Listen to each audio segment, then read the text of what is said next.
Professor Carrie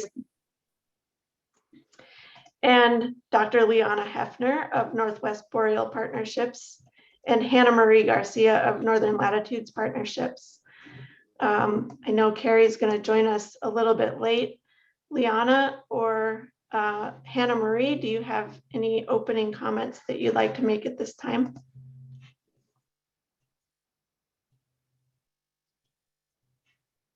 Thanks, Crystal. I just wanted to say welcome for those who are joining for the first time. Welcome back for those who are here again. And again, it's just really exciting to see a dream that we've been working on for 2 years to plan this come together. And I wanted to honor one of our speakers, Coralee Johns, who you'll hear from. She was one of our key Indigenous partners who dreamed this up 2 years ago. And we had talked about having this as an in-person gathering in Carcross in the Yukon with the Carcross Tagish First Nation. So I just wanted to honor her commitment to this vision. And I'm really excited that she'll be speaking here today. Thank you, Liana. And Hannah Marie, do you have anything you need to say as we get started? Just very grateful to be here and excited to have these dialogues today. Awesome.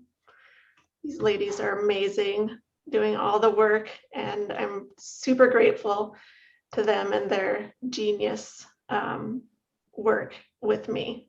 So this is the course series Indigenous-led Land Use Planning.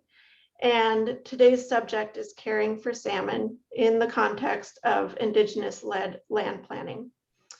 To get us started in a really good way, I'd like to ask Elder Mike Williams to get us started with a blessing. Good afternoon, everyone. I'll pray in my language, and please pray in your own way. And I'll just pray in my language.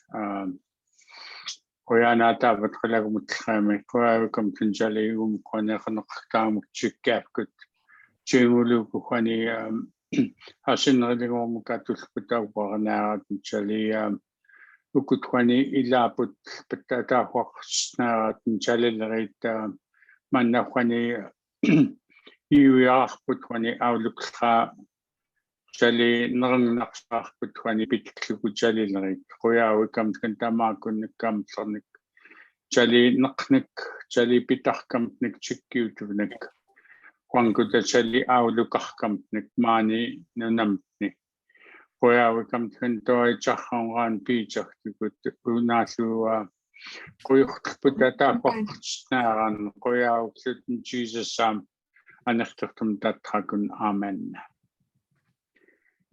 Thank you. Mike, thank you for that blessing. It's really good to see you. Well, today we have some amazing Indigenous speakers. And when I say the word Indigenous, I also hear the word genius.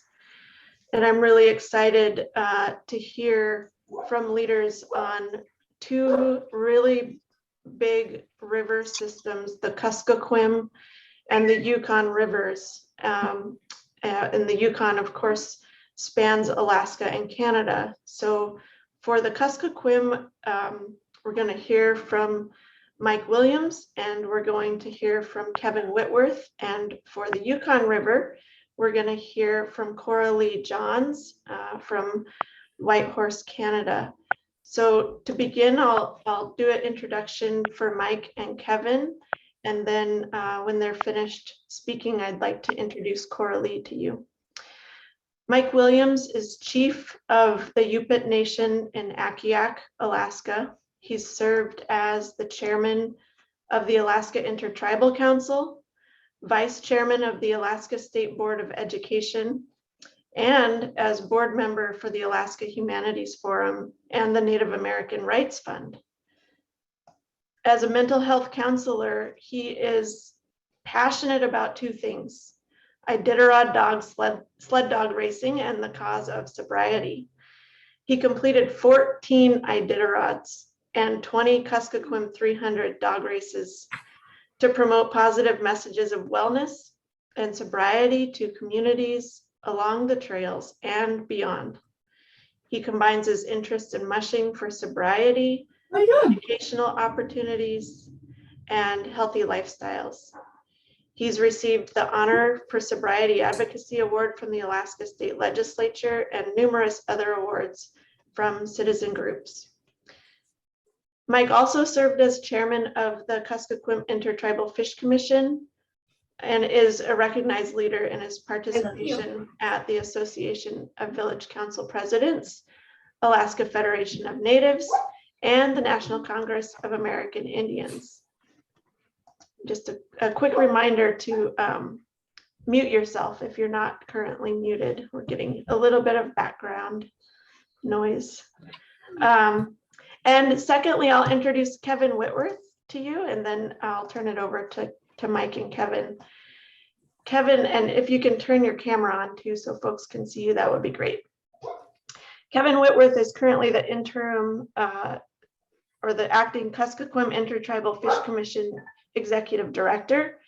He grew up in McGrath, Alaska, learning from his elders to love the land, the river, the natural world from an early age. He spent many hours exploring, hunting, fishing, and trapping out in the woods and on the rivers. Through high school and college, Kevin spent his summers working as a biological technician at several wildlife refuges across the state. After graduating from the University of Alaska Fairbanks, he worked a number of full-time positions for the U.S. Fish and Wildlife Service, including Deputy Refuge Manager for the Anoka National Wildlife Refuge in McGrath.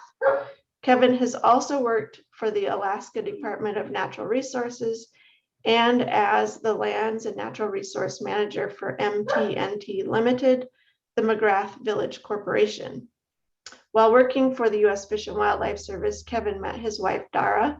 They have a young son and daughter and enjoy spending time at their remote cabin, dog sledding with their team of dogs and being outside as much as possible.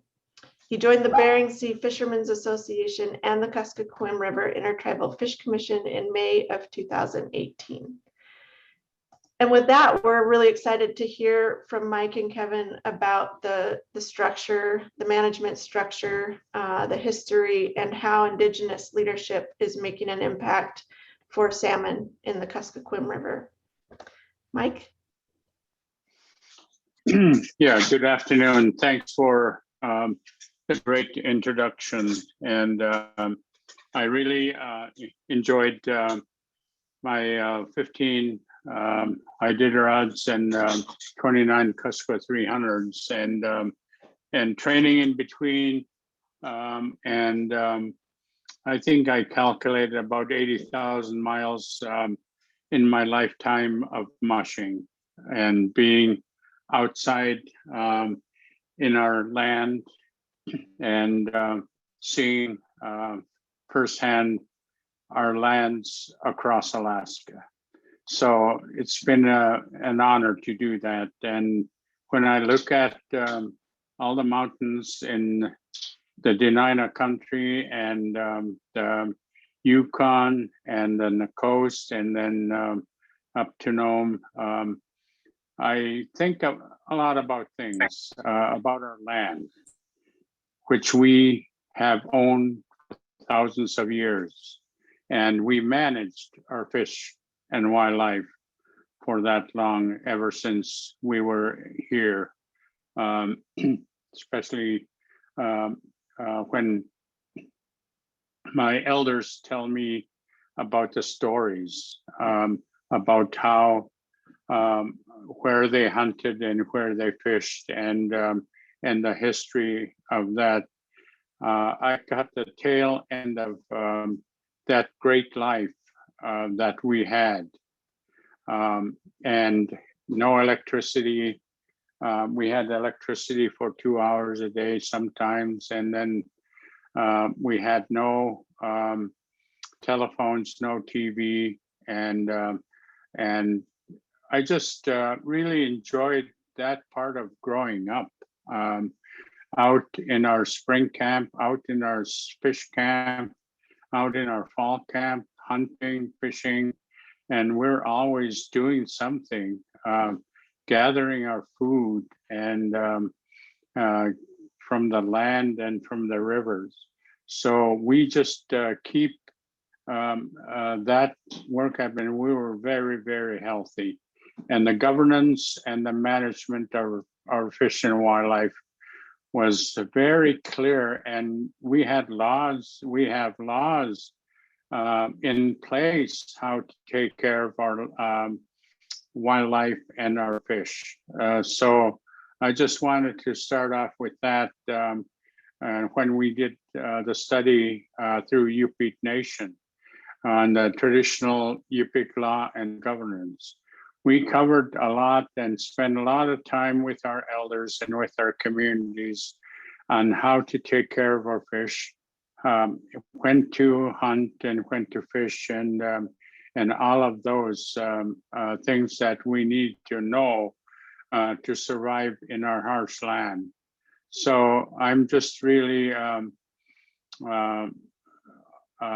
thankful for all of the time that our elders spend with us, and the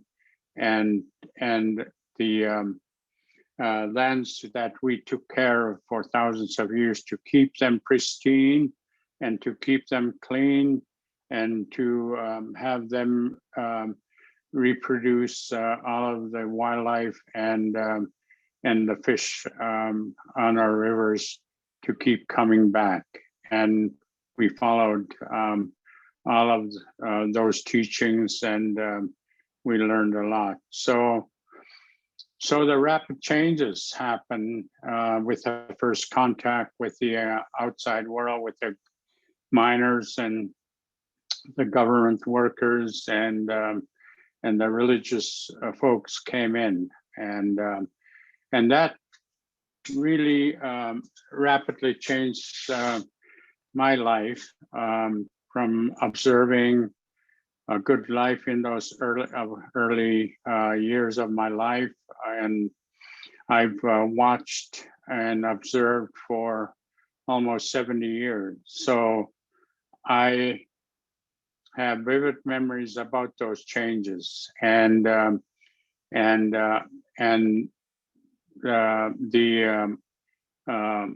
transition from that life to the commercial fisheries came, and then the boarding schools and the BIA schools and the churches came to be, and because of the schools, we stayed home, and no more camping. But our parents made it a priority that we learn Western education as much as we can in order to survive into the future and to deal with the governments that are upon us. And we have to, they said, you have to be educated in a way that in their language, and you have to negotiate to protect our ways of our life and to protect our land. So that was something that instilled in my mind over the long years, and kept that effort going, and having gone to school, and then doing the service to our country, and then coming back and continuing the education that is available to us, and being offered to us. So having done that with the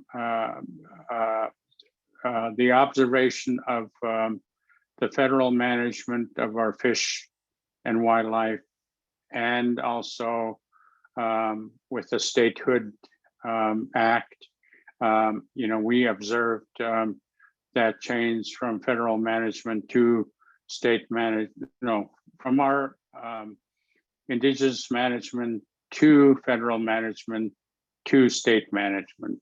So we observed that after the statehood, then the state start managing that, and we've noticed during that time with game wardens showing up and arresting our folks, or citing our folks from trying to eat from our land, migratory birds, and now fishing, and also the wildlife that we historically hunted whenever they are available. So our schedules change from our way of life, and the abundance that we have seen with fish and wildlife, and the management came, and the commercial fisheries came, and sports hunting and fishing came, and that changed a lot of life, our lives, and with management of our fish. So we kept seeing the changes from our traditional governance into the Alaska Native Claims Settlement Act passed in 1971, and that really changed our life with extinguishment of our Aboriginal hunting and fishing rights, and management of the land under the Native corporations, and also disenfranchising our children that were born after December 18, 1971. But those are some of the things that, those changes that we have seen. But the biggest areas that in my observation was the federal management and the state management. And I know that Anilka Title 8 was signed into law in 1980, and that fight to have Native preference really changed from Native preference and compromise to rural preference. That really changed that Anilka, and of course, there was a battle with the state in terms of who gets the preference, the rural preference, and the state. The courts decided that everyone is a substance user under the state law. So that's what we're living with, and in looking at the Norton Sound, the Yukon, and the Kuskokwim, there was a decline, especially in the last 10 years, or 10 years ago or more. We've seen a decline of the Chinook, and also our wildlife, the moose populations, and our migratory birds. And when our migratory birds were declining, the goose were declining, then the tribes intervened and came into an agreement with a goose management plan. And that worked. Now we have geese that came back. And then we also had decline of the Chinook on our rivers, and then we had heavy restrictions, and we decided to,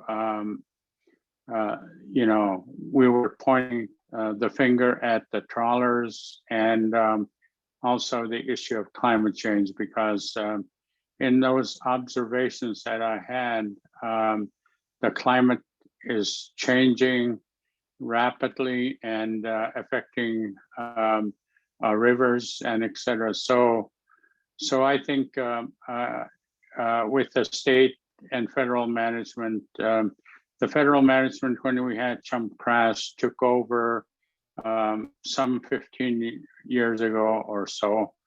And they managed Chum when we had that crash. But they federalized the river, and the federal feds managed that. And then there was a crash in, the decline of Chinook that prompted, us to have meetings with the Yukon River tribes and the Kuskokwim tribes. So, and we've also invited the Northwest Indian Fish Commission, Billy Frank and company, to hear, and the tribes here, to discuss on how they started to manage their fishery in the Northwest. And they were gracious enough to have that meeting in St. Mary's, and then the meeting in Bethel, and we, the Tanana chiefs and AVCP, agreed to move forward with that effort to start the Fish Commission. And at that time, or before that, when I went to high school in Chemawa during the 70s, early 70s, there were fish wars in the Northwest, and I went to school with Billy Frank's relatives, the McLeods, and and visited those Northwest tribes when they had fish wars in the Northwest. So we're pretty aware of that, and the bold decision that happened, and then they organized the Northwest Indian Fish Commission. So that idea, in talking with Billy Frank Jr., it became, and we started through AVCP steering committee to start talking about the possibility of starting a commission, and it was ongoing meetings the whole year, and AVCP and Tanana chiefs, and specifically Ben Stevens, kept coming to our meetings and in our discussions in our steering committee. And we had steering committee all the way from the headwaters, Nikolai, and all the way down to the mouth of the river. And that included the 33 tribes on the Kuskokwim. So we began those talks, and officially signed making the Kuskokwim River Intertribal Fish Commission formed by tribal resolutions, and we're here with the 33 tribes on the Kuskokwim to help manage whenever there's conservation concern, from the mouth of the Kuskokwim River, Klipnuk, all the way to Akiak. Those are the refuge waters that we have, and from Akiak on up to Nikolai, the state manages that. So I just wanted to start off with that. It's so good to sit down with the MOU that we crafted with U.S. Fish and Wildlife Service and negotiated and agreed to. That was signed by all of the commissioners, by representatives from Tanana chiefs, and from Association of Village Council Presidents. So, and the Fish and Wildlife, we all signed that MOU to help manage our river and through the Kuskokwim demonstration project that the Department of Interior announced when they after the Indigenous fishing episode in 2012, when they arrested 55 individuals in the Kuskokwim River during that time of exercising the fishing right. But anyway, I just wanted to start this conversation up. So that MOU still continues today, and we have had the Federal Subsistence Board authorize that special action request that we submitted for many years, and now the refuge manager did that last year, and we're allowing him to do that again because of the conservation concern of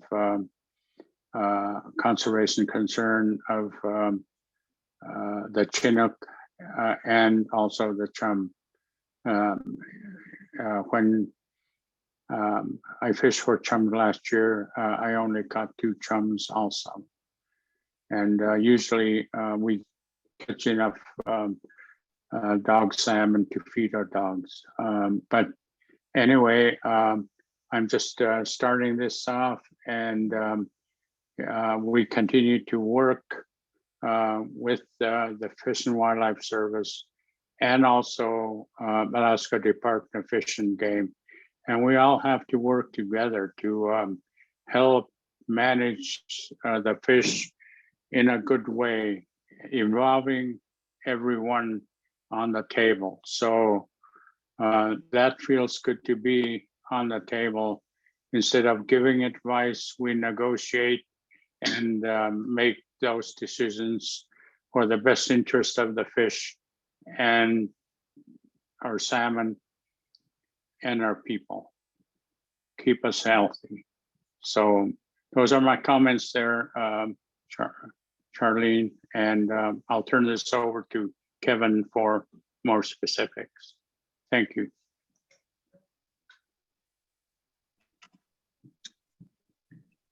Poyana, Mike, it's so good to hear the way you ended that with that we have to manage the fish in a good way with everyone at the table and for the best interest of the fish. So thank you for that history and context. And Kevin, do you need me to share the screen, or can you do that? Yeah, if you can make me co-host so I can share my screen, that'd be great. Okay, I think you should be good to go. Okay, let me see.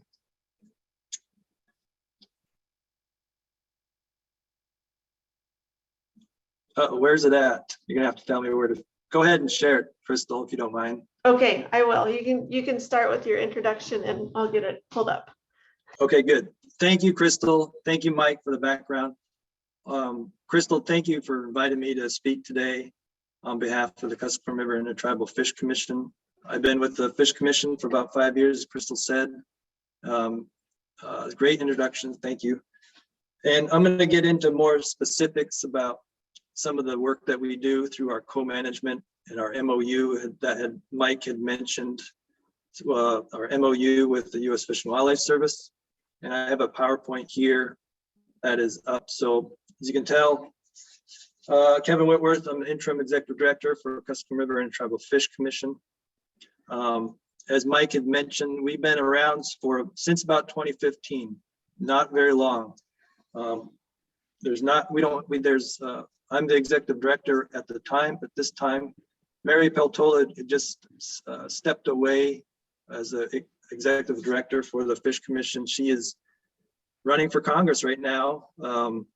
And so then we have 2 other employees besides, and that makes up everybody who's staff here at the Fish Commission. My normal job is the fish biologist for the commission. As Crystal said, I grew up in McGrath, living a subsistence lifestyle there with my mom and dad. I went off to college at UAF, got my degree in wildlife, and ran around working with Fish and Wildlife Service for a long time, I'd say 10 years or so, or even longer. And then ended up here. So Crystal, if you can go to the next slide. It looks like some stuff got deleted, but that's okay, I'll work with this. So part of the reason why we are here is because, as Mike said, is a conservation concern for Chinook salmon. Not only that, needs of people aren't being met. So the Chinook salmon you can see here on this graph, the ANS is which equals to amounts necessary for subsistence. This hasn't been met for a very long time, over 10 years. The needs of people for Chinook salmon haven't been met for a very long time. And Chinook salmon conservation issues, the salmon are coming back smaller.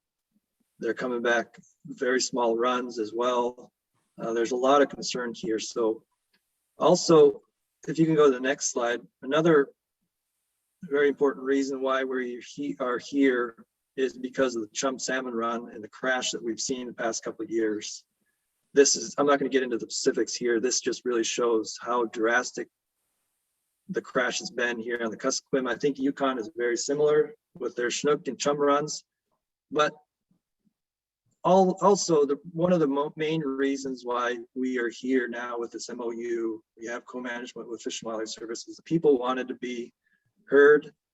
We wanted to be at the decision-making table, doing more than just advising. The people were restless with just the advisory role. It wasn't working for people for a very long time, and they wanted more.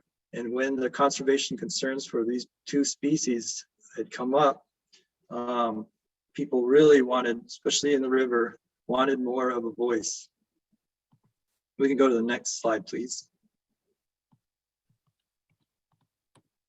So as Mike mentioned, in 2015, the Fish Commission was established as a river-wide federally, it's incorporated 33 federally recognized tribes. As Mike had mentioned, all of the tribes from the bay all the way up to the headwaters. So it's one river for the people. A river-wide approach is what we've been taking. Each village appointed a commissioner. This is from the village council, so they appoint a commissioner and an alternate commissioner. Each region, there's 7 executive council members. In each region, there's 7 different regions throughout the entire river. Each region appoints an executive council member. And then the entire river, all the commissioners vote on who they want as in-season managers. And we just had our annual meeting just a couple of weeks ago. Now we have 5 in-season managers. We added another one because the commissioners felt that the headwaters was too big of an area for just one in-season manager, so they added another one. So we now have 5. This is more of in line with trying to be more equitable, river-wide approach with our in-season management. We also have 2 elders advisors for both. They go to both meetings. They go to both our executive council meetings and our in-season management meetings. They advise these 2 groups on openers and closures, on biology, on traditional knowledge. They bring traditional knowledge to the table, which is a very important part of what we do. If we can go to the next slide.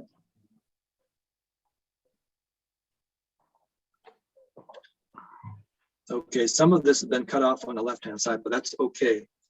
This map shows the 2 areas that Mike had talked about. So the purple here on the left is the federal waters. It's basically from the mouth of the river to Akiak. This is within Yukon Delta National Wildlife Refuge. This is where about 80 to 90% of the population of the entire Kuskokwim River lives. And also about 80 to 90% of harvest takes place in this region. Akiak is the border. So anywhere above Akiak is state managed waters. A very small population, about 1,200 people, about 10% of the people live in this region. Now, even though our management, our co-management of the river is only within Yukon Delta National Wildlife Refuge, it's really important for me to point out that our management in, let's see if you can go back. Our management, if you go back one more. So here, within federal waters is where our management takes place. This is where our MOU that Mike had mentioned. This is where our MOU is for co-management of the salmon species takes place. I just want to point out that even though it might seem that our management is only within federal waters, the Fish Commission brings a river-wide approach. So, and plus there's also most of our harvest takes place there. So whatever takes place management-wise within the Yukon Delta Refuge affects the people in the upper Kuskokwim. That's why we take, at the Fish Commission, we take a river-wide approach. We include all of the villages, all throughout all of the units here to be at the table with the federal government to make in-season management decisions. And we include everybody, even though management decisions are only within federal waters. If we can go to the next slide, please. This slide here shows the river units where our in-season managers are from. So we have, now we have 5. It's changed since this graph, or since this was produced. So Bethel has its own in-season manager. It's our largest population. So we wanted one person from there. The unit 4, which is Akiak, Whitworth, Akiak, and Tuluksak, that region has an in-season manager. The lower river has an in-season manager. And then there's 2 in-season managers from the upper river in that blue area above Aniak. Next slide, please. So, okay, here, thanks. So this is our in-season managers. You can see there's a photo of some of our in-season managers at the table with the U.S. Fish and Wildlife Service on the bottom right here. This is the meetings of in-season during the salmon run. The people from our communities within the Kuskokwim River are at the management table with Yukon Delta National Wildlife Refuge refuge manager. He's been delegated the authority to manage the fishery. Boyd, he's been there for about 2 years now. Boyd has been a huge advocate for our partnership, our co-management partnership. He has restructured his staff so that his staff that advise him are all from the region. Spencer Reardon, Aaron Moses, Chris Tulik, Emmett Nicolai. These 4 people work for the U.S. Fish and Wildlife Service. They're all from the Bethel region. They are advisors for Boyd with his fisheries management. We bring our local knowledge and our local people to the management table as well. So Boyd has not only restructured his staff, we have our staff as well at the table. And I can't say it enough how much Boyd has really revolutionized our co-management and our partnership. We've had issues before with different refuge managers where it's just an uphill battle. And I don't want to, not trying to sugarcoat this whole co-management regime or co-management strategy or anything like that, because it's been an uphill battle to get exactly where we're at. Our MOU has been threatened to go away by different folks, and we have to fight for that MOU to be in place. We've gone away from that now with the new refuge manager, where he's upholds the MOU. We now, for a long time, the Fish Commission had its own Kuskokwim River salmon management strategy. It's the top right document here in this picture. This document was we drafted it several years ago. We wanted Fish and Wildlife Service to adopt it. They were reluctant to do it. They came around on the idea when Boyd and his new staff came in on board. And now it's a dual management plan. This is something that both entities uphold. It's got the purpose here. Some of our goals in there are to avoid collective overharvest of all salmon species. Other goals are to incorporate like traditional knowledge, sustainably manage other healthy salmon stocks. Like we got a healthy sockeye salmon run on the Kuskokwim. They only go up as far as Stony River. They don't go above there. So folks in the Nikolai region, they don't get it, but they don't get sockeye. But it's hard to manage for a fishery like when you have 100,000 sockeye in front of Bethel. People want to fish, but we have conservation concerns for Chinook and chum, so we have to close the fishery, even though there's a lot of sockeye. That's what that guide or that's what that goal means: sustainably manage other healthy salmon populations. One of the other things, uphold ANILCA, work to support our MOU, integrate meaningful local and traditional knowledge. This has always been one of the main themes of what we want to bring to the management table, is working with the Western science that I'll go through here in a bit, but also bringing the local and traditional knowledge to the table. This has been something that's been really important for local people.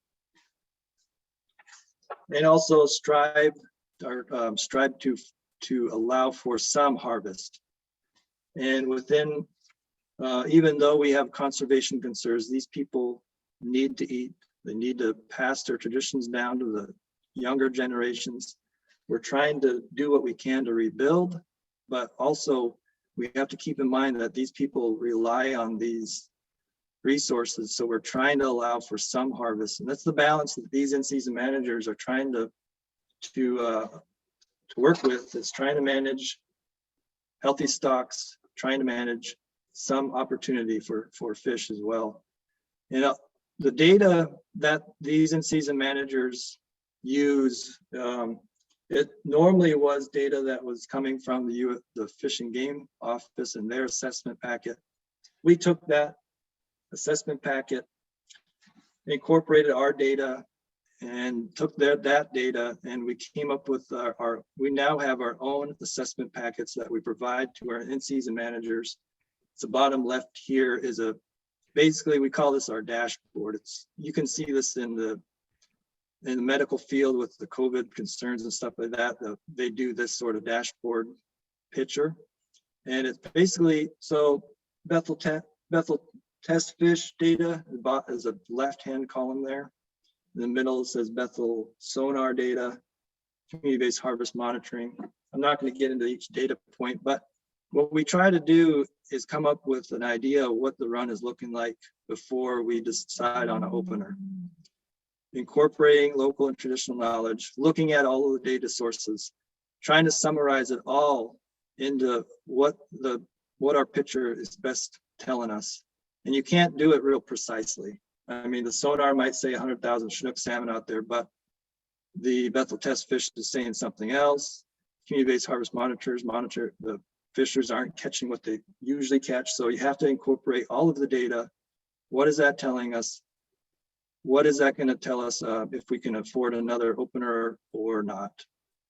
So that's a lot of what these guys are doing day in and day out, working with the data. We have a meeting tomorrow with the in-season managers and Boyd at Fish and Wildlife Service and his staff to go over pre-season information, pre-season openers, pre-announce openers and stuff like that. We're going to start talking through all of that structure here real soon to try to plan for this season. If we can go to the next slide.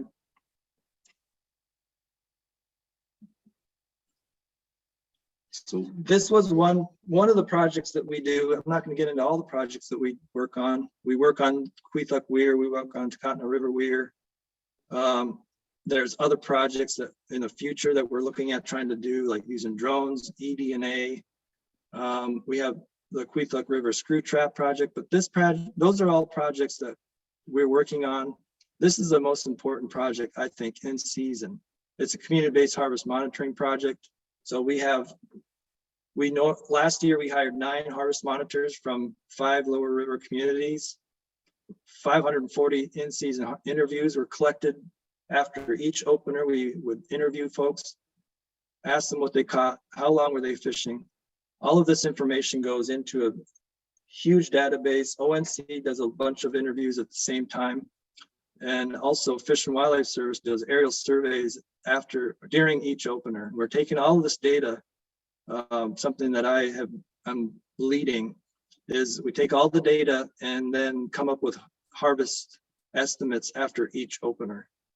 And this is the best data that we have. It's like having hundreds of test fisheries out at each opportunity instead of just having one test fishery. It gives us catch per unit effort. It gives us run timing information. It gives us harvest information. It really tells us that picture, the dashboard photo. It tells us what the run is doing. It helps us at least. We can go to the next slide. 2021, we came up with our situation report of what the run is doing. This document, we had a lot of quotes in there, neat quotes. This document is something we produce every year. It's just a way for us to really convey to groups how our run is doing, how the people are doing. It's a really neat document. I'm not going to go through that at all. We can go to the next slide. Some of the things we're going to do in the future, we have this, like Mike was mentioned, this AYK Tribal Consortium. It's a AVCP, QUARE, TCC, the two fish commissions. We are all now working together to advocate for what is best for people, Indigenous people, local people.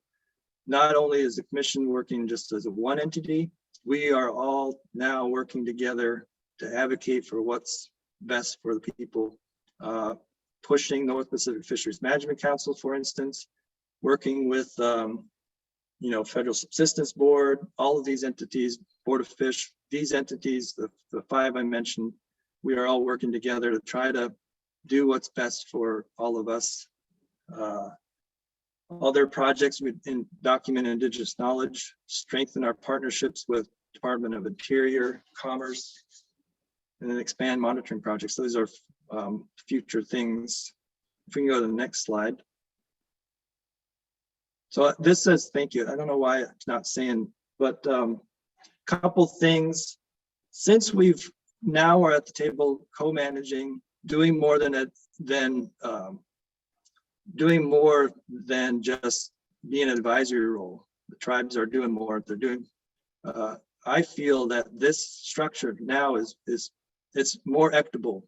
More people from the entire river are at the decision-making table. The run, we are managing to the upper limit of the escapement goal range. So anywhere from 100 to 120 Chinook salmon is what we're trying to escape into the spawning grounds to try to help rebuild the population. This is something the commission has done. We're actually, when Boyd first came to the Yukon Delta Refuge, he was really surprised to see the tribes taking more of the conservation effort than Fish and Wildlife Service at the time. We were leading conservation, trying to rebuild the Chinook salmon run. And by doing this, by allowing for more fish to get up in the spawning grounds, it's giving more people river-wide the chance to harvest a little bit of fish instead of most of the harvest being taking place in the lower river or even further down.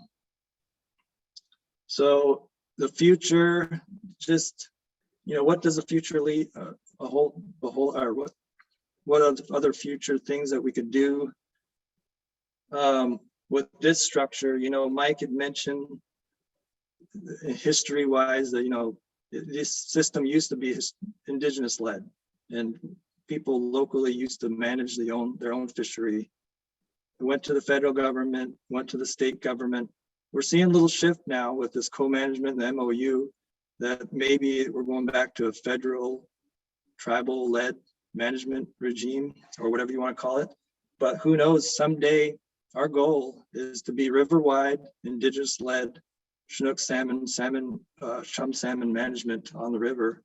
So that is a goal of ours that we would like to see, and we'll see where we go with that. So that's all, Crystal. I'm going to leave it at that and open up for questions or.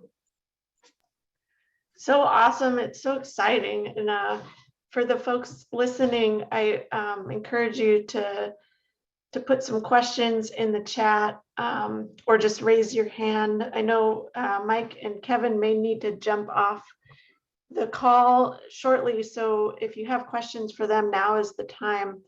We'll spend a few minutes doing that before we get into the Yukon River. So it's just really exciting, I think, to hear how far it's come and really kind of amazing from Mike's perspective to have watched it go from Indigenous managed salmon to federal to state and now transitioning to federal tribal. So it's just really an exciting time. I see Buddy's comment in the chat. Most of us understand how the Yukon fisheries have been devastated these last few years, and hopefully it's not a future forecast for those of us who rely on the Kuskokwim River to provide fish for our people. So it's good to hear that CritFic has now has a respected seat at the table. Yeah, nice comment. I see a question here. Thanks to Mike and Kevin. Is the co-management MOU available for others to read? Yeah, I could share that with you, Crystal, if you want to distribute it. That would be great. Yeah, we can put it Okay. into the class folder materials that everyone has access to. Okay. Let me check in with Mike and see if you have anything else you want to add from what Kevin talked about. Well, I think it was pretty well said by Kevin, and I think the overall goal is to have healthy salmon fish and healthy people. And without healthy salmon, it's going to be a long shot for our health to be had in the river. So I think getting on the table was the most important move that we made, and we continue to work, and we're going to continue to build the Kuskokwim River Intertribal Fish Commission to a place where we will have all the information, all the professional staff that we have from the region or from the outside that really care for our people and our river. So it's just trying to get on the North Pacific Management Council and also trying to make sure that the climate change impacts are being dealt with as well. So we have a bigger job ahead, and with the traditional Indigenous knowledge we have, and also Western science working together, the best of both worlds, I think we're going to get there. So I'm just really excited about this effort, and I think it's going to work. Great, thank you, Mike. And I'm seeing lots of comments and some questions here in the chat. So we're going to get to a couple of these. I don't know if we're going to get to all of them, but maybe Kevin, you can answer some of the ones we don't get to just in the chat by typing in. Can you give an example of how the MOU was not upheld in the past?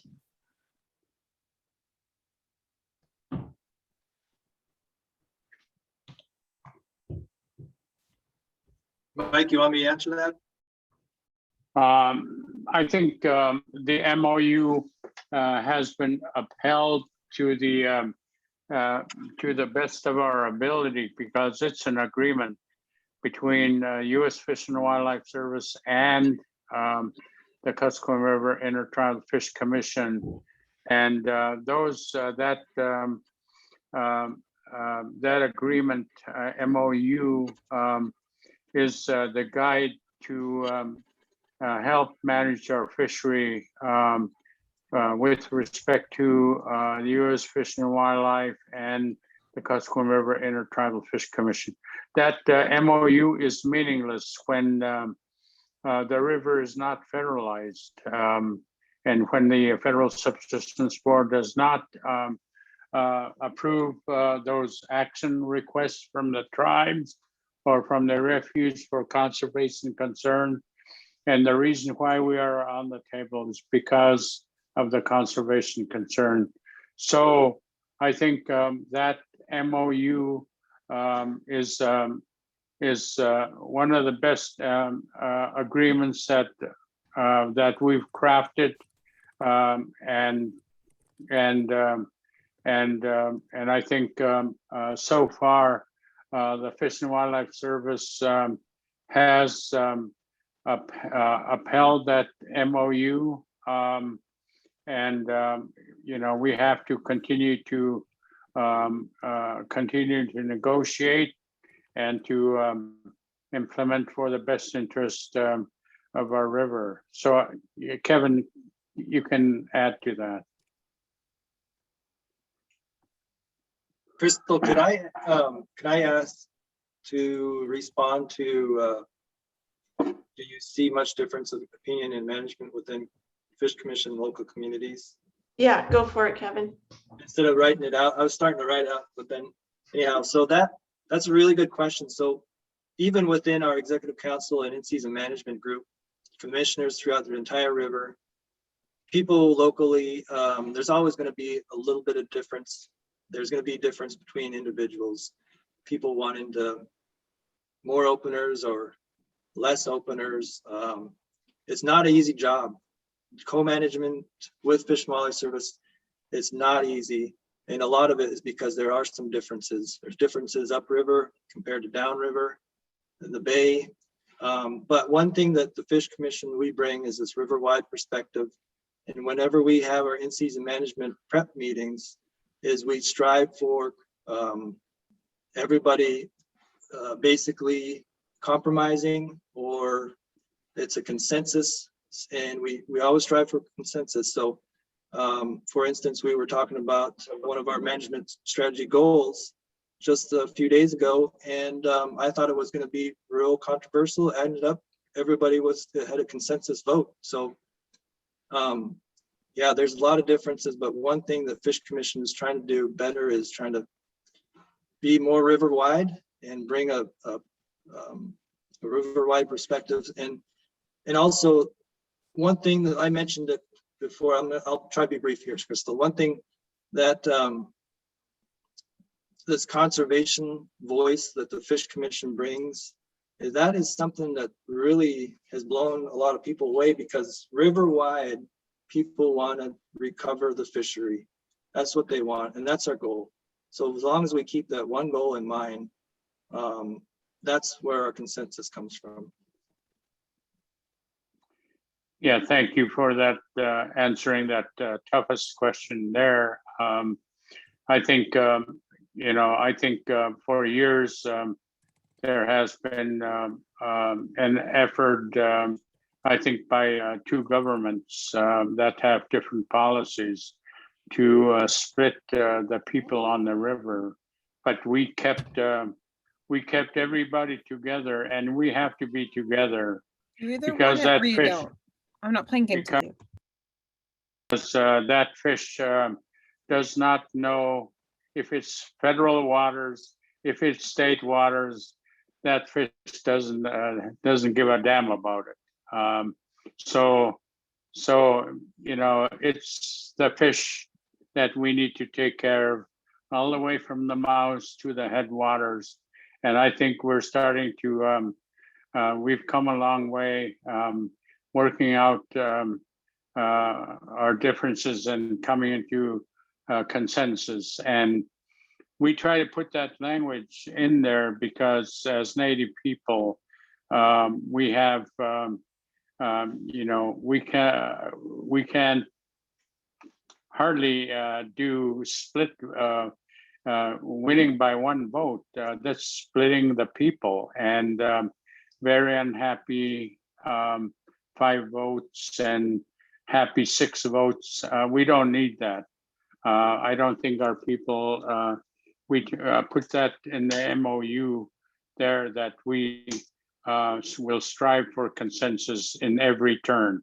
So we've been able to do that. So, but I think with the federal management, like Kevin said, the delegate authority person is the most important person on the river, and the state biologist that has a veto power. But other than that, the agreement that we have allows us to come into consensus with the federal managers. Thanks.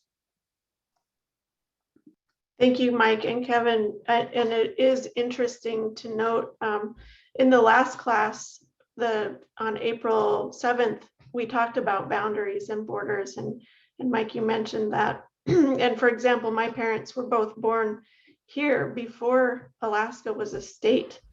My grandparents lived in a place where there were no boundaries on maps before the state and federal government began to draw those lines, and the political quid pro quos began. The only borders were rivers and mountain ranges and beaches, which are natural borders that our wildlife and ourselves understand. So thank you for noting that, and also for noting that there is still a power structure in that an individual can hold at any one point in time, with the juxtaposition that the Fish Commission itself, made of the tribal leaders, are a consensus group.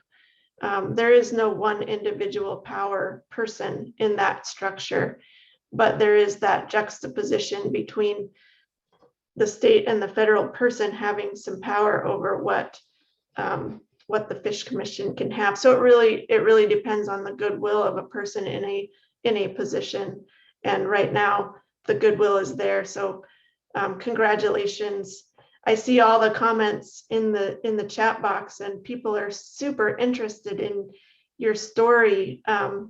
So as much as we can, we will put resources in the folders in the class materials for folks to find. And I know that the Fish Commission is super busy with fish and caring about fish and the river and the people. But I also know that you are interested in being that good model for others to look at and follow in the future. So thank you, Koyana, for that work and that care.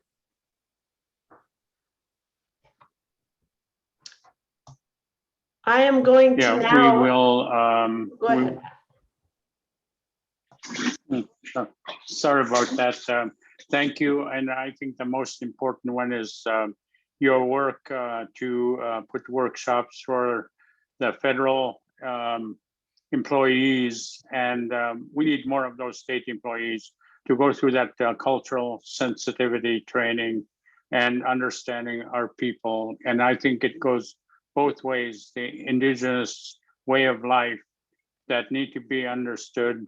And we also need to know the other side of the people and the policies that are driven by them. So I think respect is very important, and I'm glad you are doing that, Crystal, for years. And I think that's where the key is in terms of cultural sensitivity training and understanding. So I think that's where I think global warming can happen. Thanks.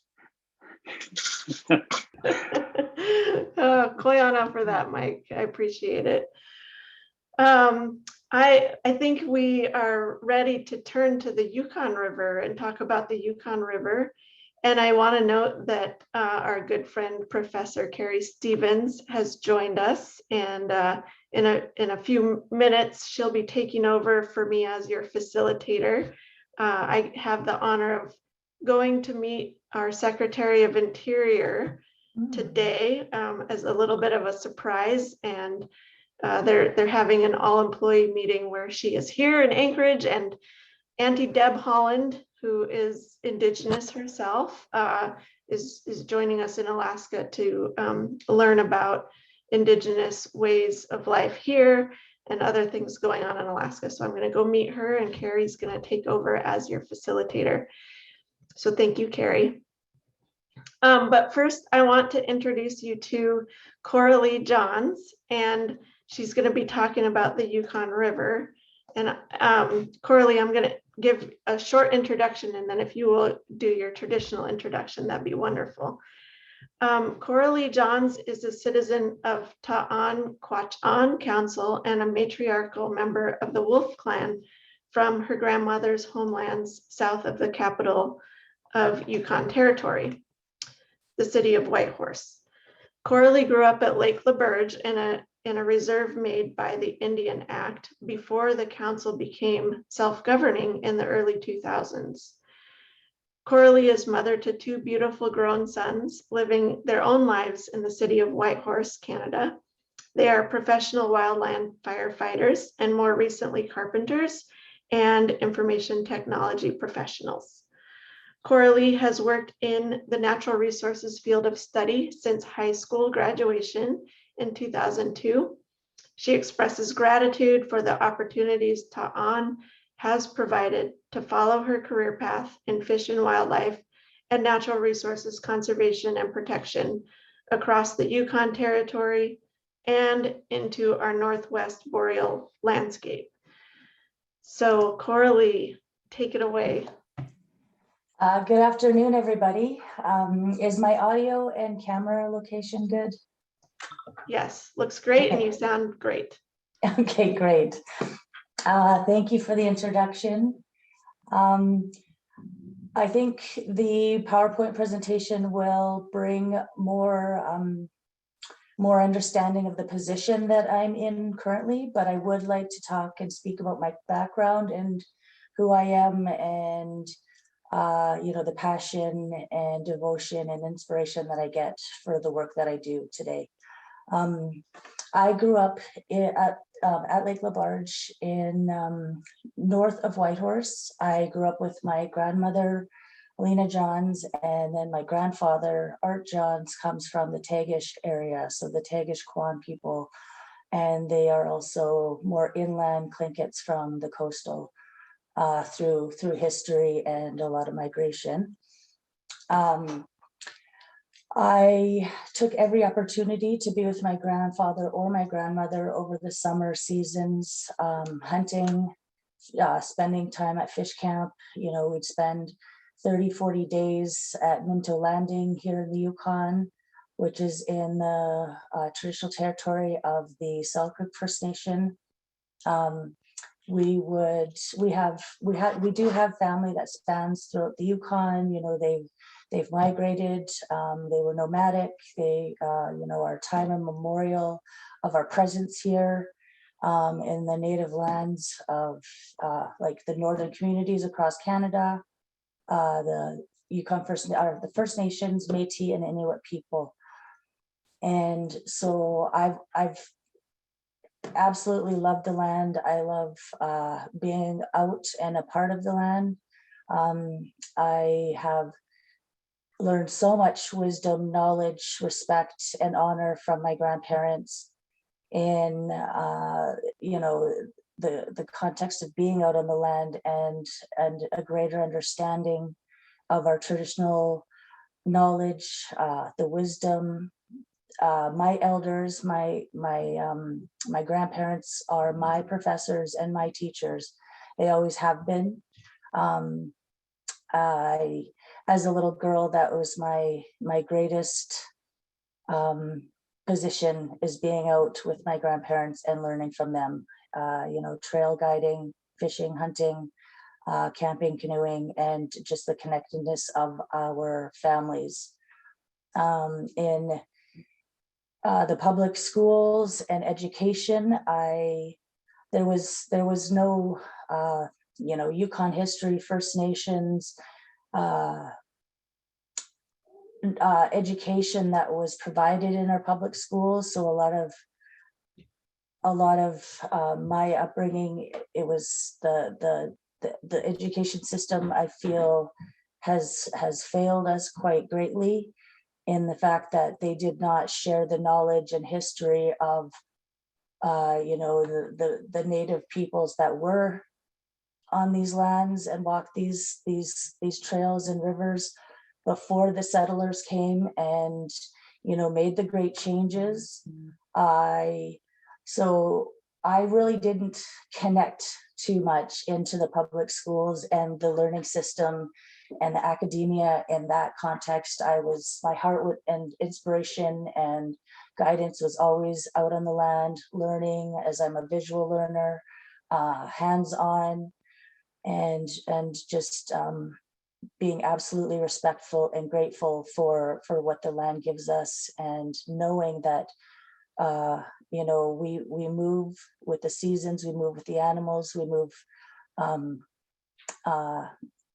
as we need to. So that's my position, and that's kind of my heartfelt, my deep connection to the work that I do today, and also everything that I've learned in my upbringing. And my highest priority and pillar is building a foundation of lifelong learning through traditional knowledge here in the Yukon, and my elders.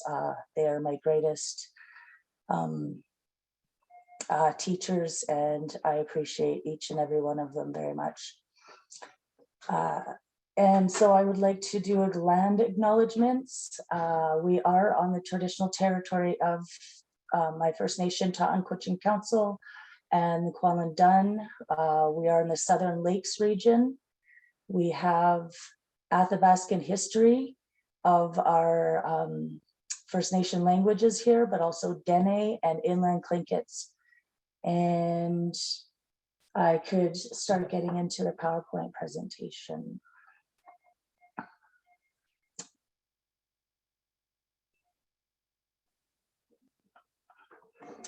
So this PowerPoint was created by my manager of fisheries here at CYFN. Her name there is Elizabeth McDonald.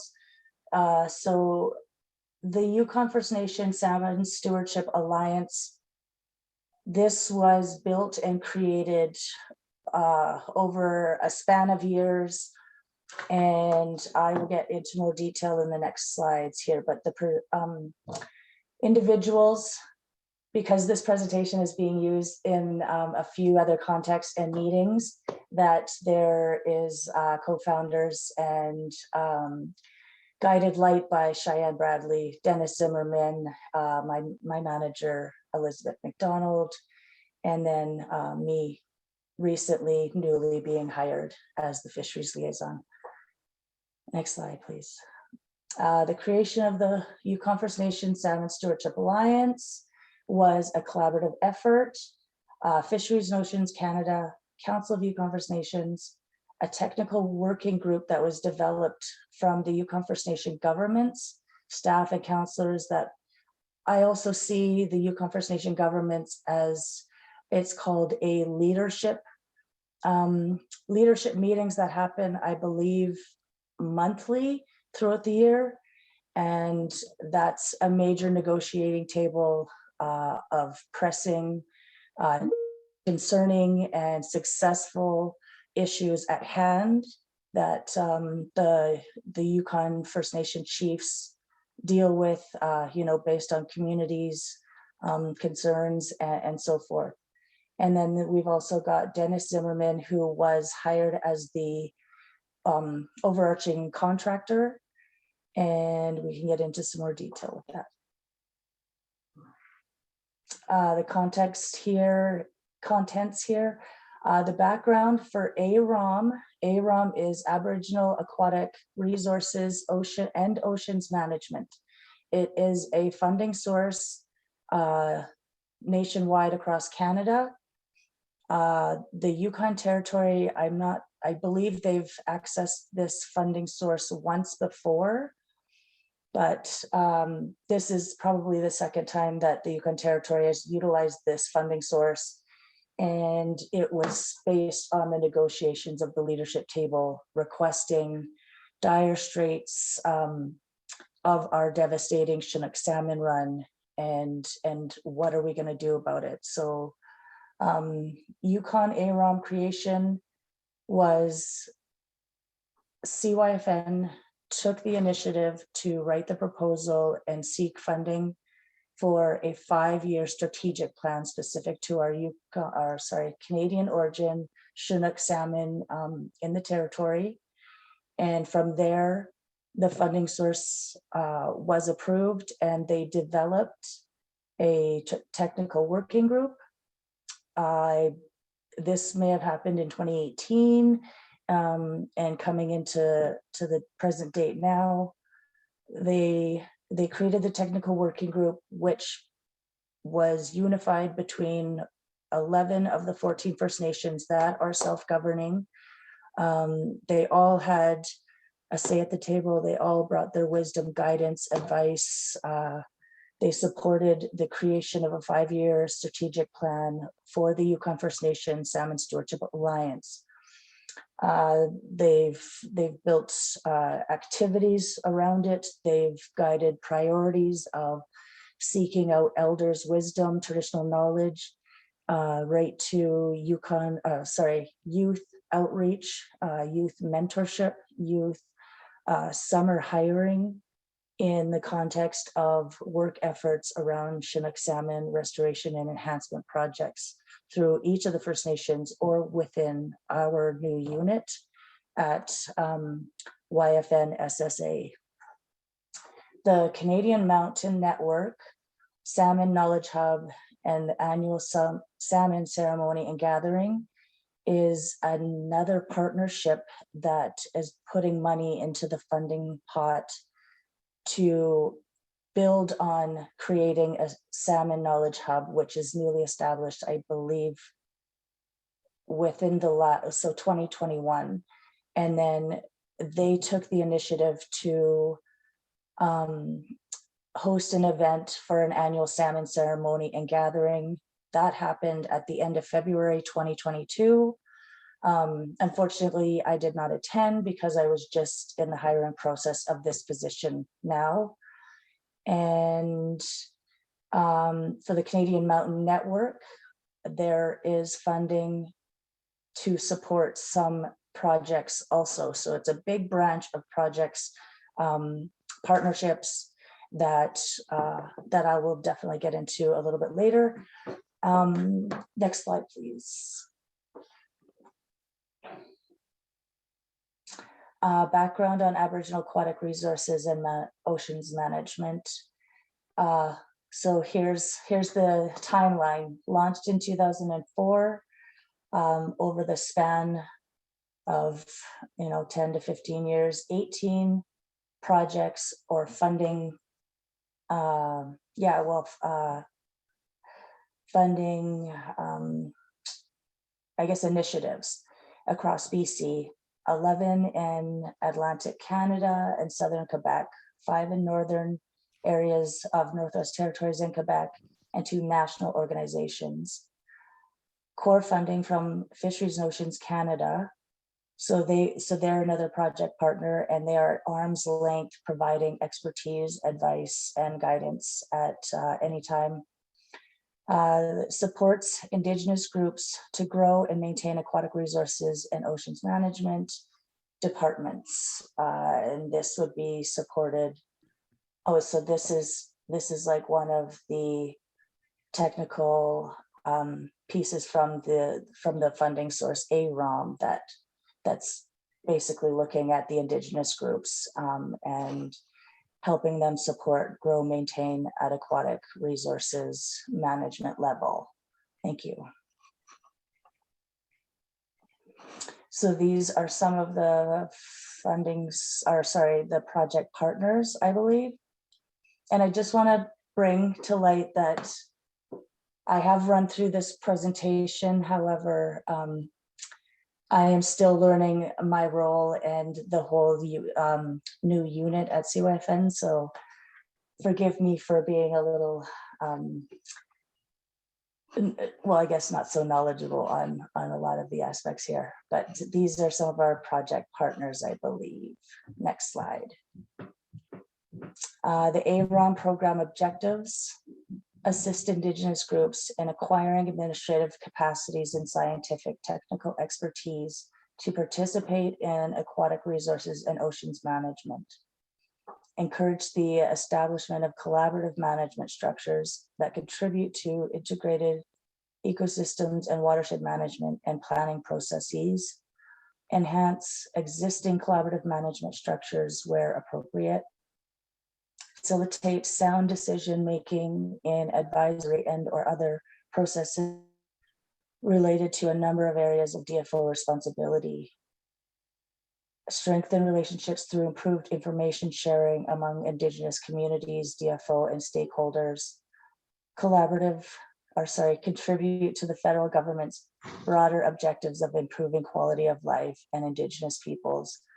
So these objectives are really integrated into our 5-year strategic plan over the course of 2022. I think we were supposed to start in 2021, but the hiring process was delayed, of course, because of COVID and another wave that came through the Yukon territory. So my manager, my fisheries biologist, and myself were late in getting hired. And then getting a better understanding or a greater understanding of our strategic plan and our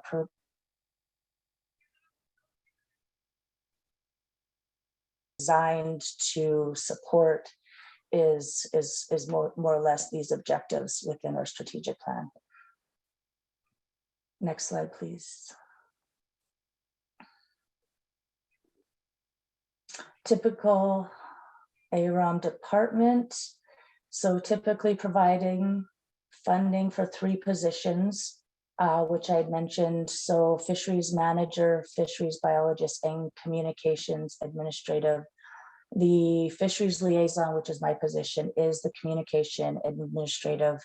And a lot of my focus is to bring traditional knowledge and our elders to a level of Western science and create that balance and greater understanding of both worldviews and how we can support any initiatives, projects, or endeavors moving forward. We've got $415,000 a year stable funding for our new unit at CYFN. CYFN is hosting this new establishing organization. If we were to be out on our own, it would have definitely costed a lot more, looking at purchase of a building or rental agreements to full expenses, and that just would have taken a lot longer for us to see that unfold and then get this department up and running as the timelines were already set for us. So $75,000 a year for innovation and collaboration funds, which is capital purchases, project, and training. The AAROM departments also benefit from the National AAROM Hub and regular meetings. So having a greater hub nationally and being able to see what others across Canada are, their initiatives, their supports, their partners, their networking, and we can build from that as opposed to reinventing the wheel.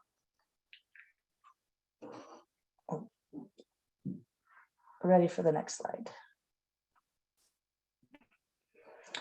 And expanding AAROM. Previously, a lot of interest was expressed in having a Yukon AAROM. In 2017, DFO, Department of Fisheries and Oceans, budget was increased to fund additional AAROM organizations such as us. So the process to create a new AAROM, submitting an expression of interest, drafting the 5-year strategic plan, approval of the plan by both CYFN, Yukon First Nations at the leadership table, and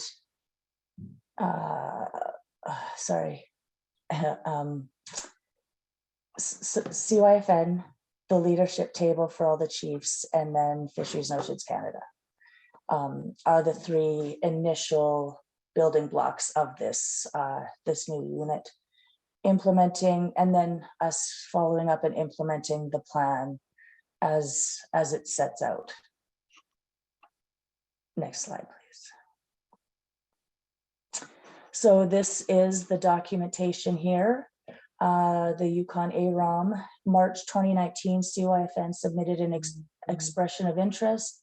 It was accepted by Fisheries and Oceans Canada the following May. First Nation engagements to develop a strategic plan by March 2021, which all were flowing in a nice timeline. And then the creation of the technical working group that I had expressed earlier, with either technical staff, elders, youth that represented each of the 14 First Nations for the Yukon River, the Porcupine River, and the Elsack River in Yukon.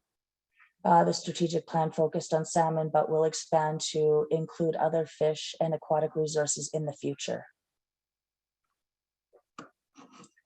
Next slide. So Yukon AAROM, so March 2021 strategic plan submitted to the Yukon First Nations and DFO for approval. The approved by several First Nations and CYFN with minor changes. Some First Nations are still in the process of reviewing and ratifying this strategic plan. Approved by Fisheries and Oceans. It is housed at CYFN. Yukon First Nations Salmon Stewardship Alliance was selected as a temporary name. So we are looking into maybe doing a contest or a reward system with the Yukon First Nations across the territory to maybe come up with a better name and logo, and then we'll run with that at a later date. Next slide, please. So Yukon First Nation Salmon Stewardship Alliance, November 2021, officially hired staff, Fisheries Manager Elizabeth McDonald, Fisheries Biologist Marina Milligan, and myself, Fisheries Liaison. The next steps: create a governance structure, select a permanent name, developing relationships with other salmon people and organizations, Yukon Salmon Subcommittee, Alaskans, BC First Nations, and the possibility of looking into growing our staff unit here with having hired a habitat biologist in the near future. YFN SSA is not a rights-based organization, which means does not consult on behalf of any of the other First Nations, but we are a supporting entity to any of the work efforts that they are doing around our Yukon River salmon enhancement or restoration. Technical research capacity activities, youth mentoring and training opportunities and training strategy for First Nations staff, develop training partnerships, develop guidelines and best practices, provide technical guidance and support to Yukon First Nations led projects, develop a partnership with Fisheries and Oceans technical staff, i.e. the Joint Technical Committee, which is a part of the Yukon River panel, and I believe my fisheries biologist is a member on the JTC, but also supports and sits in on the Yukon River panel for us within this unit. Data sovereignty activities, which develop our traditional knowledge and research protocols, list of First Nations research priorities, develop an inventory of relevant data sets, explore the potential for Yukon First Nations SSA to store relevant data sets to support Yukon First Nation research priorities, collect and store videos, interviews, photography, stories, and profiles with rights of usage and copyright provisions. This is a lot more grounding, and the framework is within our traditional knowledge, working with our First Nations, and seeing what needs, what supports, and what challenges that they do have, where we can provide any information that will support them in fulfilling their salmon project initiatives. I was just talking to my colleague, and we are developing inventory lists and distribution lists for funding sources, capacity building, looking at how we can support our First Nations without them having to do a bunch more legwork.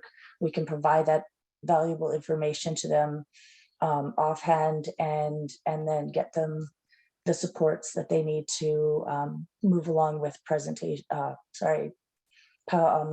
projects and initiatives that they could work on over the open waters months.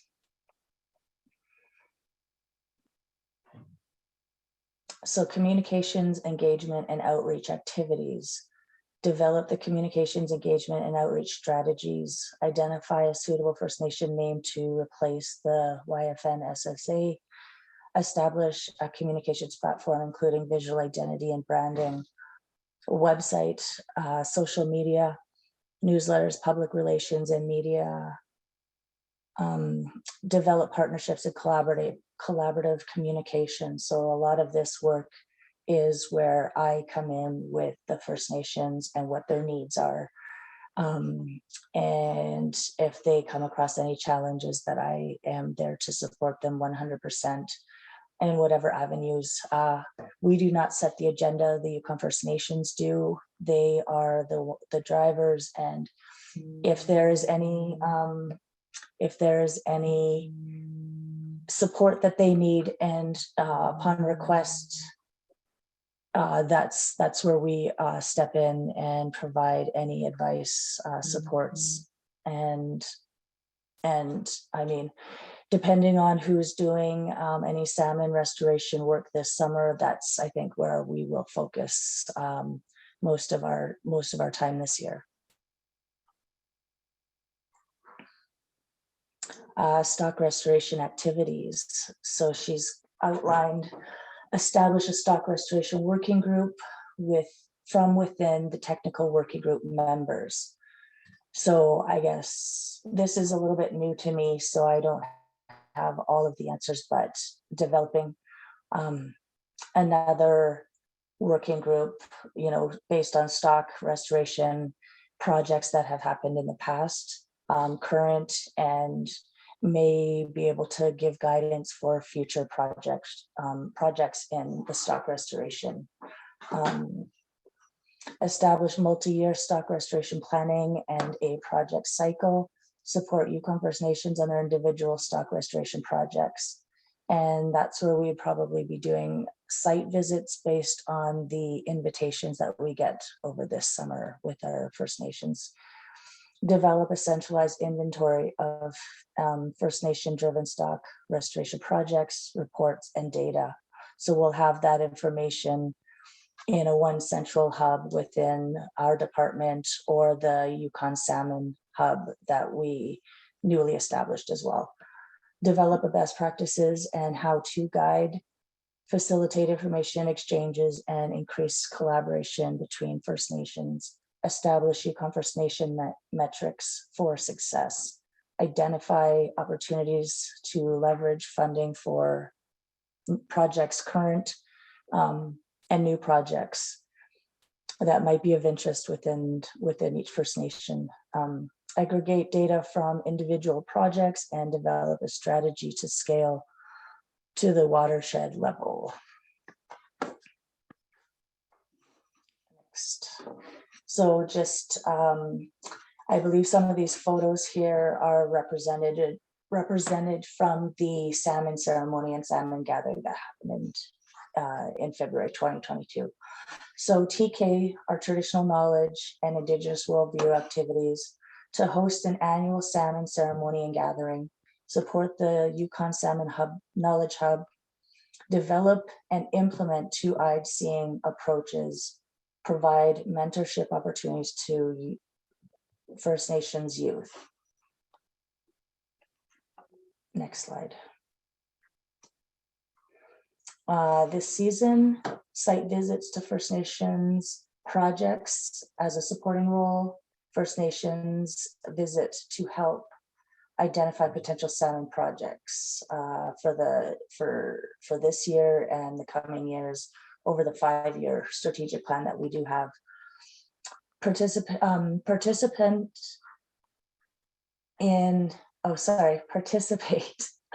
in Al von Finster's water temperature monitoring program.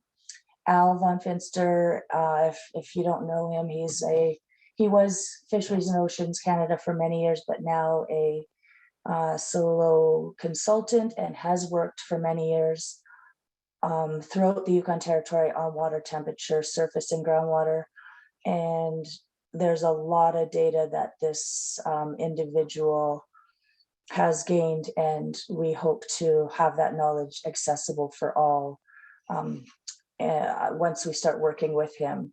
So the Yukon First Nation Salmon Stewardship Alliance and the First Nation partners will take over the project in 2023.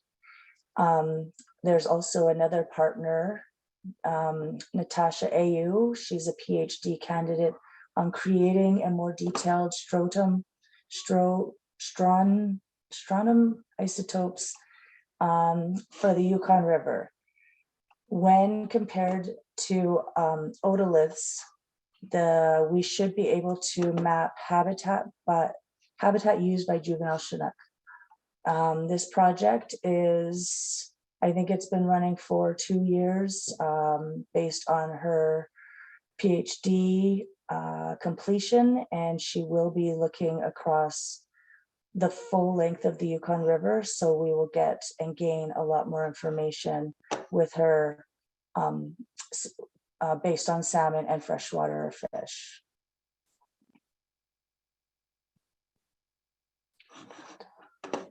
Canadian Mountain Network stems from the Yukon Salmon Knowledge Hub. And the Yukon Salmon Knowledge Hub is made up of First Nation governments, knowledge holders, youth, citizens, and supporting academia, not-for-profit, and industry partners that would like to support the annual salmon ceremony and gathering over 3 years. The hub's goals are to revitalize the connections between salmon people and landscape through culture, ceremony, language, and story, support knowledge production and transfer across generations, co-develop Indigenous-led and community-based salmon programs to enhance fisheries research, management, and restoration efforts, support Indigenous-led research through partnerships and within the interaction of different knowledge systems. This is a very new organization and funding source. So the partnership is new to me and something that I, throughout the 2022 year, I will be gaining more knowledge. And I believe my manager did say that I might be co-hosting or co-chairing these meetings going forward. I believe Dennis Zimmerman was one of the, I don't know if he was executive or just a director, but he is no longer going to be taking on that position. So we will, at the Yukon First Nation Salmon Stewardship Alliance, be supporting this Canadian Mountain Network going forward. Thank you. These are some of the creation and work that was done, or that was presented and shared at the salmon ceremony and gathering in February. And next slide. So acknowledgements, so Brandy Mays, who is with Quanlan Dunn, she is Lands Resources and Heritage Director, I believe, suggested to share and create this presentation. We've got Yukon First Nation representatives sharing countless hours of their technical working group in both the creation of the strategic plan and continued direction and guidance. CYFN, Ed Schultz, initiating the AAROM process and housing our YFN SSA. DFO is a strong supporter of the Yukon AAROM and our funding source. And last slide. And then contacts I've provided the leaders, our lead project technicians that were a major part of the process on building this new unit at CYFN and our Yukon First Nation Salmon Stewardship Alliance, bringing a major focus to our Canadian origin salmon and looking at ways and means of how we can rebuild, restore our populations.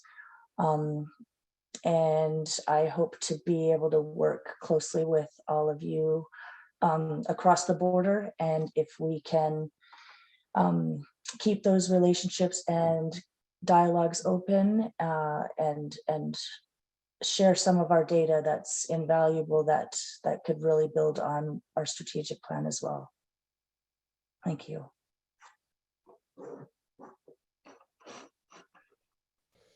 Anna, Basi, Coralee, just absolutely beautiful work and a wonderful presentation. And before I let you go, Liana has always shared how inspiring you are. So I wanted to ask you, what do you feel like in all your years of experience is the most inspiring about opportunities for Indigenous stewardship? Great question.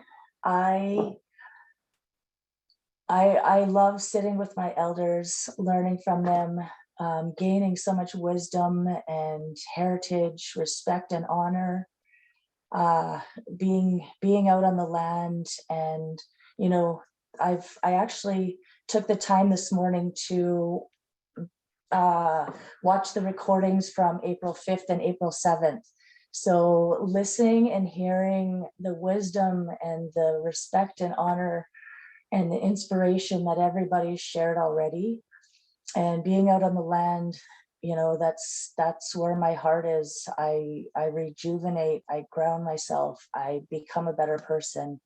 There's, I've been doing this work for about 18 years, you know, very, very privileged and honored to say that, you know, being able to walk in my grandmother's and my ancestors' moccasins on these lands and these waters, and being able to make a difference in protection and conservation.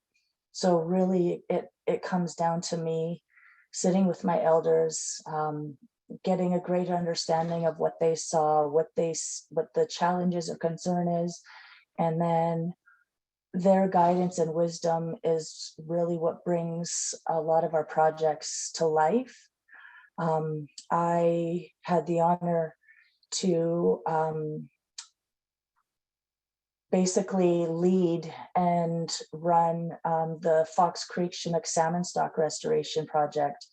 I was able to support that and guide and implement for 10 years. I raised, you know, over 300,000 salmon-eyed eggs, two small juveniles, and being able to release them into once was a natal spawning stream for our elders, who said and identified that Fox Creek, a tributary from Fox Lake and that flows into Lake Labarge, said that when they were young children, they used to be able to fish salmon there, and they don't know why the salmon are not there anymore.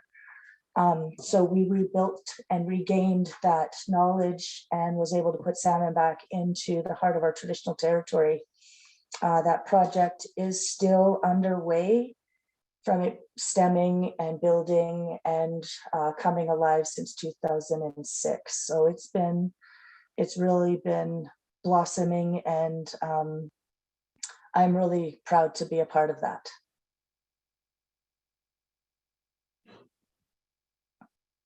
Anna Basi, again, Coralee, I'm very moved at your words and your sharing. And I want to thank you and Mike and Kevin for the gift of your time today, but the gift of your dedication and your work. This is such hard work and takes a long time to see often the seeds take shape. And I see that and hear that in you. And I just very much am grateful to the collaboration and coalition that put this together, that brought this together, and for Liana bringing you to all of us. And these connections and these relationships, move us all forward. And just Anna Basi to you for this work.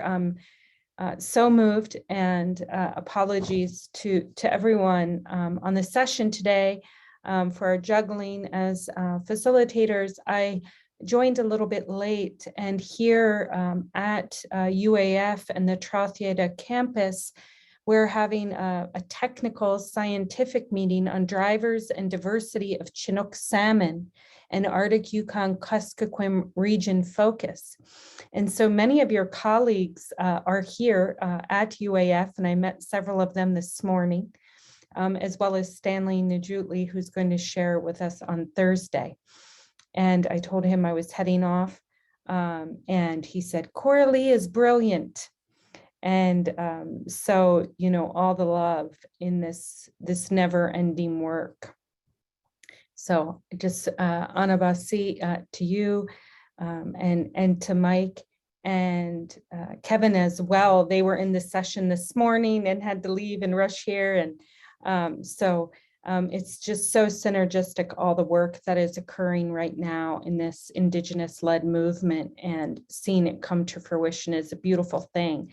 So I feel like we're just getting to do the work together, Coralee, and I see us doing a lot of work here in the future. So Anna Basi to Liana, and why collaboration is a big part of Indigenous-led work. And as we come together as allies to host these spaces, we come into knowledge and relationships we wouldn't otherwise come into. And so that's a beautiful thing. So I know that we have about a half an hour for our breakout groups. And I know we have about a half an hour left, and we'll be able to regroup for a closing comment. And then we can reflect again a little bit more as we come together on Thursday. But I very much want to encourage everyone to stay for the breakouts. And to really push yourself past your comfort zones and engage in the breakout groups. I really think in our Indigenous-led stewardship work, dialogue is a largest part of our time together whenever we hold tribal governance symposiums and Indigenous-led work. And you saw that in Coralee's example, and Mike and Kevin's as well, the relationships. We're here for relationships and dialogues as well. So I will put it in the chat, but I'll read them out to you. We'll send you to the chat, send you to the breakout rooms. But kind of a two-part question, just to get your juices flowing and sharing, making space for one another in a safe space. From what we have heard from these successful and very groundbreaking Alaskan and Canadian salmon Indigenous-led efforts, what can we carry forward? What can we carry forward from these models? Can we give each other, the various governments, tribes, First Nations, states, federal government, corporations, can we give each other permission to be brave, to be creative, to have imagination, to be adaptable. And in what ways can we do that? In what ways can we be creative? So we'll put that in the chat, and you should be able to see that in your breakout groups, and we'll broadcast it again. But I think that our fabulous Hannah Marie has our breakout groups ready. And again, I could say Anna Basi to Coralee and Kevin and Mike for their sharing over and over again. And hopefully that leads us into some depth of dialogue. And I think Hannah Marie is sending us off, and I'll put it in the chat as well.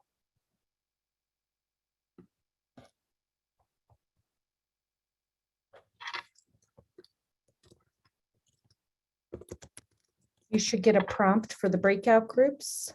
Yes, they should be going live. Awesome. Lastly, Hannah. Mhm. Hannah Marie, thank you. And for those who are still lingering, you should get the prompt, but if you don't see it, just let me know. All right, well, I do think everyone is back with us. And again, have noticed that we're down to 33 of us as we wrap up our day together. So with that, I'd love to do a popcorn of some big takeaways and hear from all of you in your dialogue session. So if you want to just come off mute, I'll see you, or raise your hand. Would love to hear some of those nuggets from your dialogue sessions. And also feel free to use the chat as well.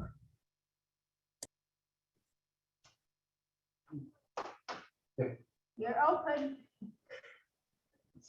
We see you there off of mute, and your label is stored too. Did you have a comment for us to share? We are from Chevornik, Alaska. It's about 80 air miles southwest from Bethel, and we work under the Chevornik Incorporated. And this store 2 is the retail store's computer name, store 2. So yeah, we're under land planning, and we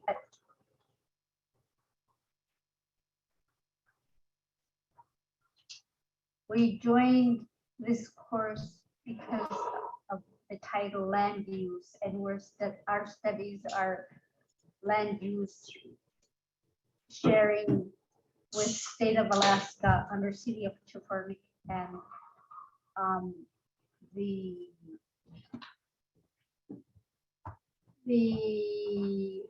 what do you call those trusted lands? Yeah, those. So those are our studies, and the dialogues earlier we discussed with 5.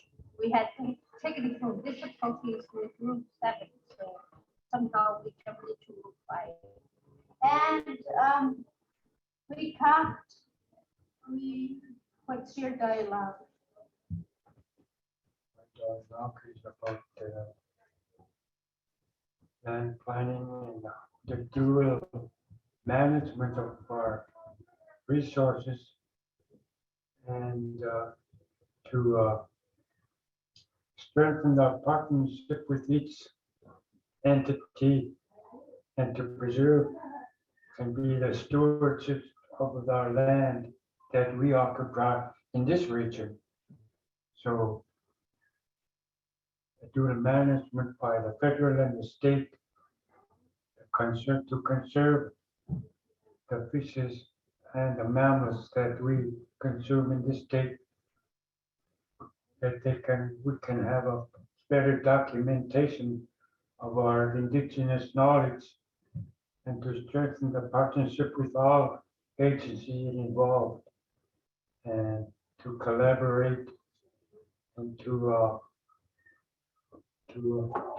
conserve the fish and the land for future generations. And for our to be more involved in these endeavors that we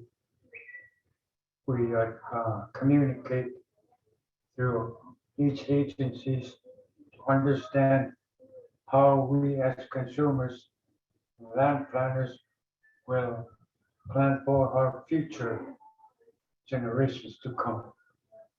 And that's all I have at this time.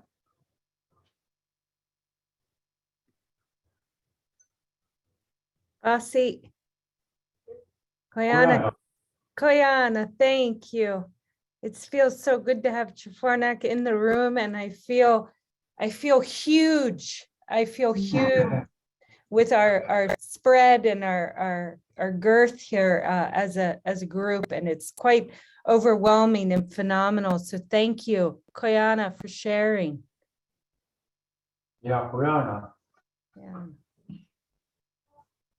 Would anyone else like to share? Oh, Chignik.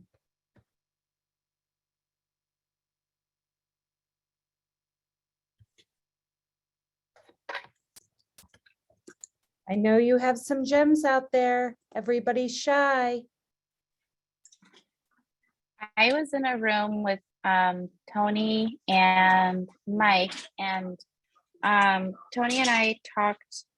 It kind of ended up a little bit in a loop because we were talking about, you know, Indigenous knowledge being recognized and used and recognized as real data, real knowledge, real science.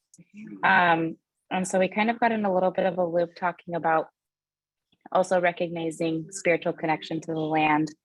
And I was mentioning, you know, we could quantify that spiritual connection to the land through chemical body and brain science. But then again, we would be relying on Western science to prove that Indigenous science or Indigenous knowledge and spirituality is legitimate.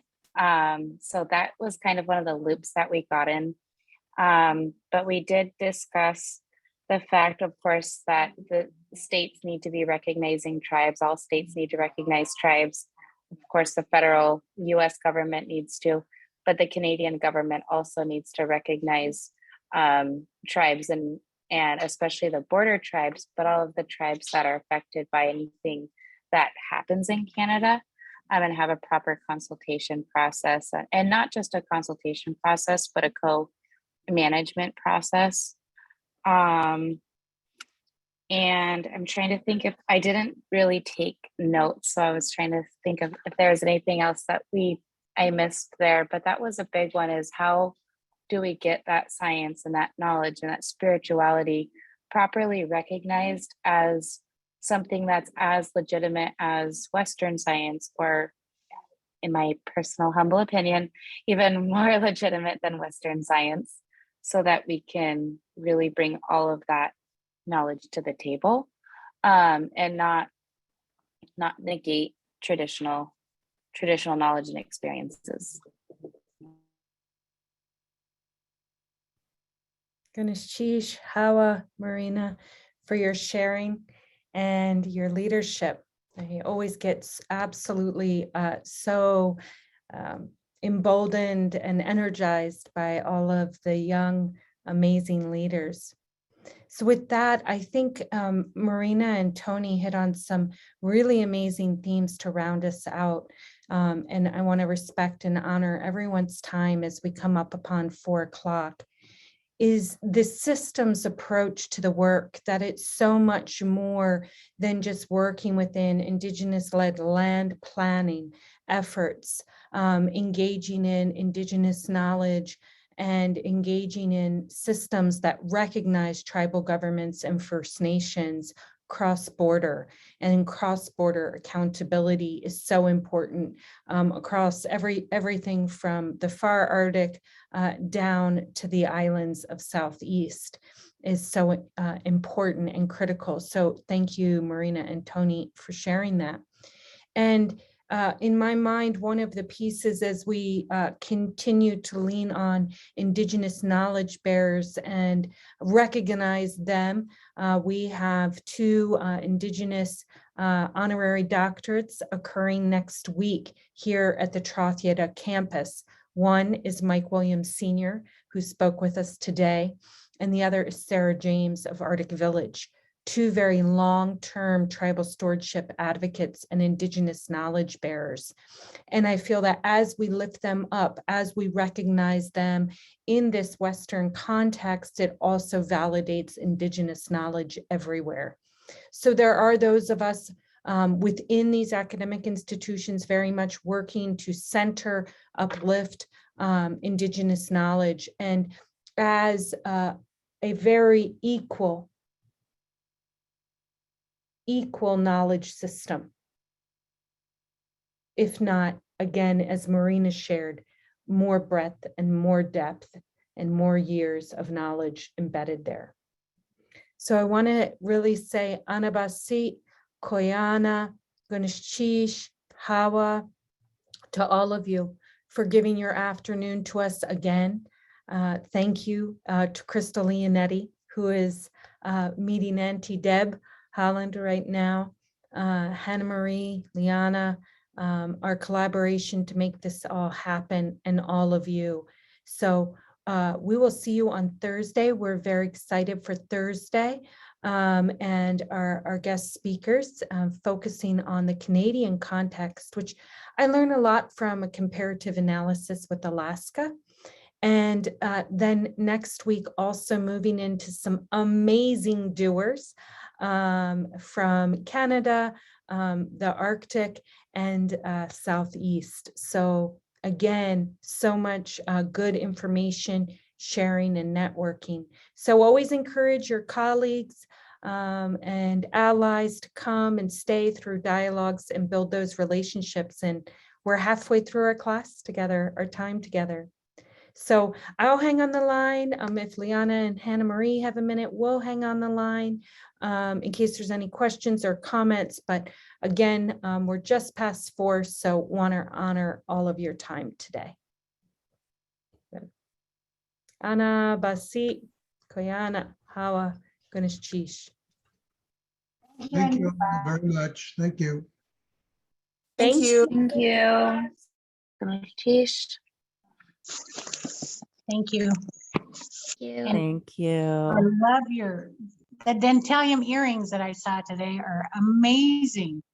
I'm wearing mine next time. I have some too.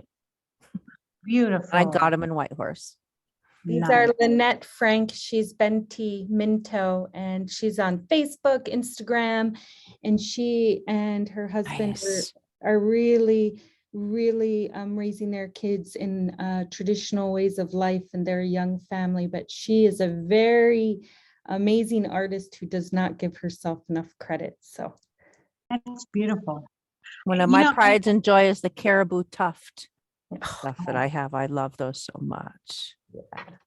That's some amazing stuff. I Mhm. was told around here that they used to get dentalium from a lake.